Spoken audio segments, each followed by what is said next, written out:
1-0. രാജ്യത്തിന് പുതുവർഷ സമ്മാനമായി ISROയുടെ എക്സ്പോസാറ്റ് വിക്ഷേപണം 60ാം ദൗത്യവും വിജയത്തിൽ. Bright morning of the New Year's Day made brighter by a majestic liftoff. PSLV C-58 carrying India's X-ray polarimetric. X ray തരംഗങ്ങളുടെ പഠനത്തിലൂടെ പ്രപഞ്ചത്തിലെ വ്യത്യസ്ത പ്രകാശ സ്രോതസ്സുകളെ അടുത്തറിയുകയാണ് ലക്ഷ്യം. പ്രപഞ്ച രഹസ്യങ്ങൾ തേടിയുള്ള ഉപഗ്രഹമാണ് എക്സ്പോസാറ്റ്. എക്സ്റേ തരംഗങ്ങളുടെ തമോഗർത്തങ്ങളടക്കമുള്ള പഠനമാണ് ലക്ഷ്യം വയ്ക്കുന്നത്. ഇതിനൊപ്പം മലയാളി വിദ്യാർത്ഥികളുടെ വിസാറ്റും ബഹിരാകാശത്തേക്കെത്തി.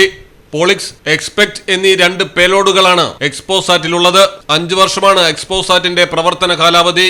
ISROയുടെ ഏറ്റവും വിശ്വസ്തനായ വിക്ഷേപണ വാഹനത്തിന്റെ 60ാം വിക്ഷേപണം കൂടിയായിരുന്നു ഇത്. മലയാളം ടെലിവിഷൻ, തിരുവനന്തപുരം.